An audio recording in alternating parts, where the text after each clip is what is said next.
ABC 10 News at 11 starts now.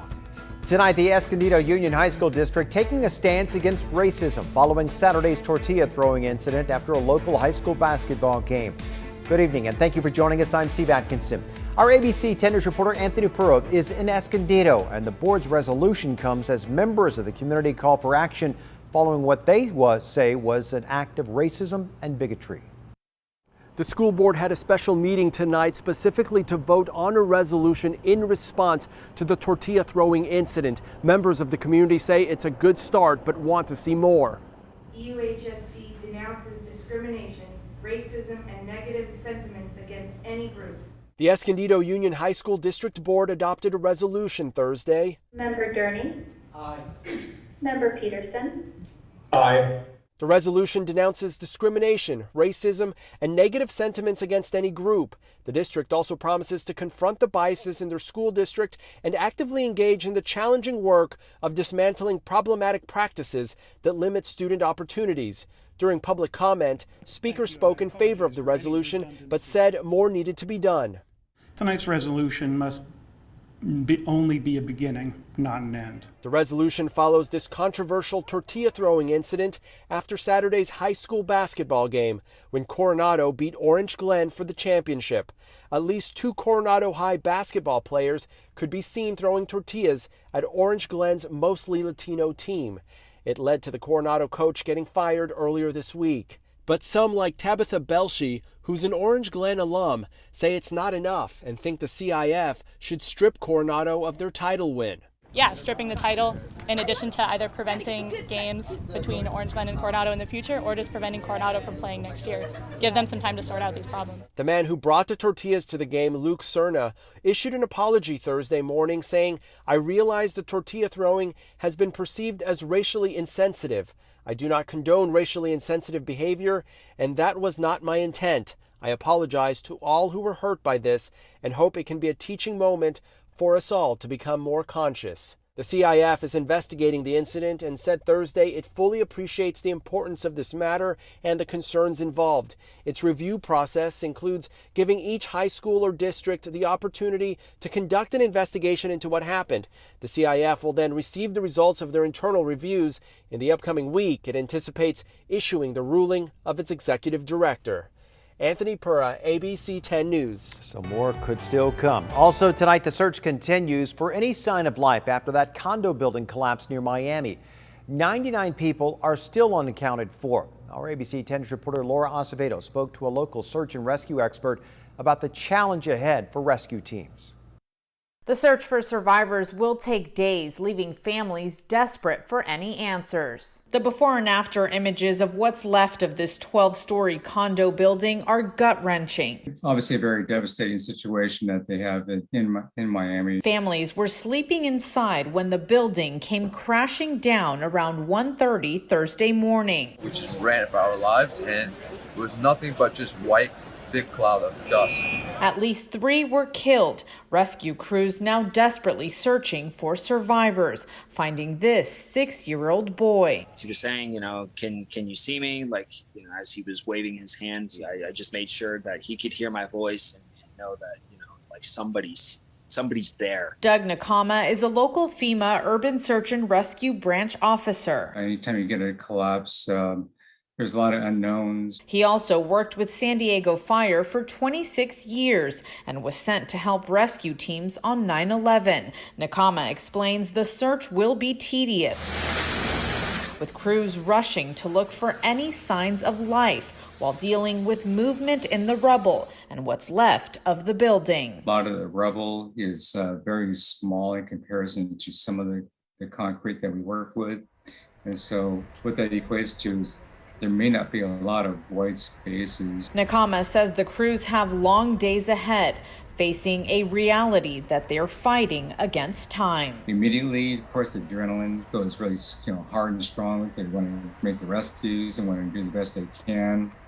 And I think some of the sadness of this is that they're not going to be able to save everybody. The cause of how this could have happened is still under investigation. Laura Acevedo, ABC 10 News. Now, there are some things that you can do to boost your chances of surviving a building collapse like this one near Miami. According to the website Survivorpedia, everyone should have a family emergency survival kit ready for any kind of disaster. You're asked to pack enough food, water, medicine, and other supplies to survive at least 72 hours without help. Radios, flashlights, whistles, candles, and emergency blankets, those are some other things you'll want to include.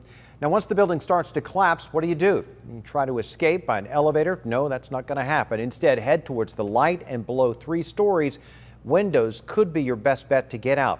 If you can't do that, find a stairwell. And if all else fails, find a sturdy piece of furniture and curl up next to it, not underneath it. There are new details about the murder investigation in Barrio Logan. Police said it was a 64-year-old woman who was found dead in an apartment in the 2800 block of Boston Avenue.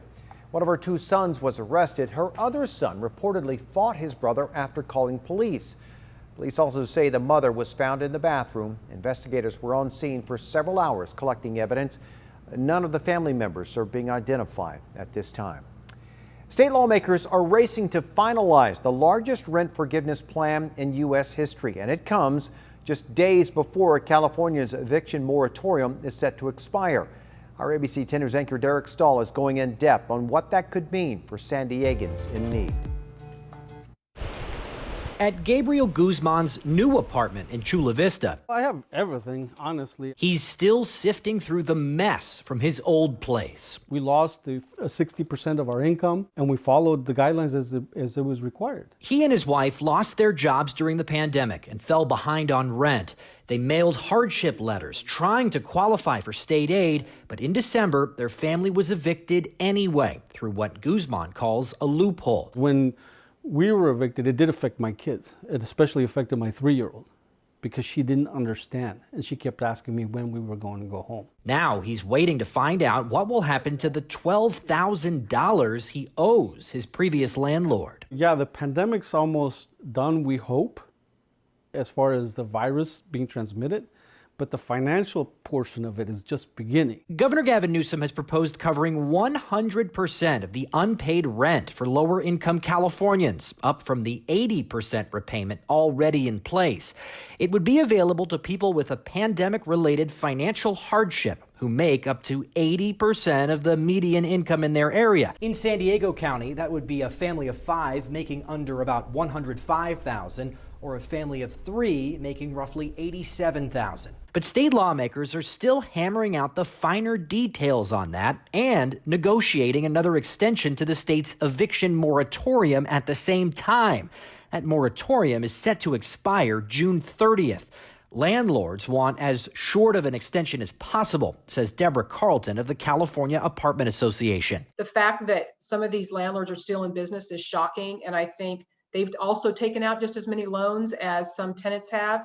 They're at the end of their period in which the banks are giving them any sort of extension, and they can't apply for any more loans. Meantime, advocates for renters don't want the moratorium tied to a specific date. Our ideal proposal is that it should be tied to unemployment, specifically unemployment for the sectors that have been most impacted by job losses, particularly the service sectors is a great example. Shanti Singh of Tenants Together says evictions shouldn't begin until California distributes all the rental aid it has, and that process has been slow.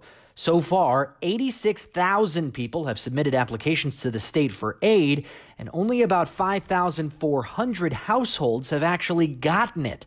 That's left a lot of Californians, like Gabriel Guzman, waiting. Derek Stahl, ABC 10 News. And state lawmakers are expected to unveil a plan potentially by tomorrow. Regardless, both the city and the county of San Diego have ordinances in place right now that will continue to protect renters from eviction until the local emergency is declared over. Our local daily COVID cases, they jump back up above 100 today. The county reported 116 new cases, while our test positivity rate held at 1%. And one more San Diegan lost their life to the virus as well. The man accused of shooting up that church's chicken in Otay Mesa will stand trial. The judge handed down that decision today for Albert Blake. One employee was killed, 2 others were wounded in that November 2019 shootout at the restaurant.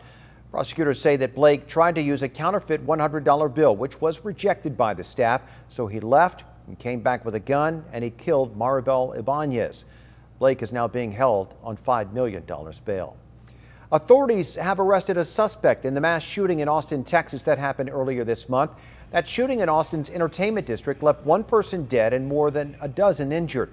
A 19-year-old man was taken into custody today in Killeen, Texas. That's about an hour north of Austin. Austin police actually interviewed that suspect after the shooting and say he was hiding out in Killeen. President Biden and a bipartisan group of senators say that they have reached a deal on a roughly $1.2 trillion infrastructure plan. The package includes $579 billion in new spending over 5 years towards traditional infrastructure. That includes roads, bridges, and broadband internet. Some Democrats, though, are pushing for trillions more in spending on climate change and so-called human infrastructure, such as childcare and education. We will not take up a bill in the House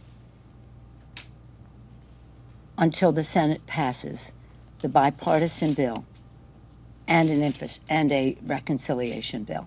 There are no corporate tax hikes to pay for the bill as originally proposed. Instead, reforming the IRS to close tax gaps and redirecting unused COVID relief funds are being considered as funding resources. And California lawmakers are looking to remove the word he from state laws. This was sparked earlier this year as Governor Gavin Newsom searched for a new attorney general. Assemblywoman Rebecca Bauer-Cahan looked up the job requirements, and she found throughout the state code it used the male pronouns he, him, and his. So she drafted a bill to update state laws to use gender-neutral terms. The bill is now headed to the governor's desk for his review.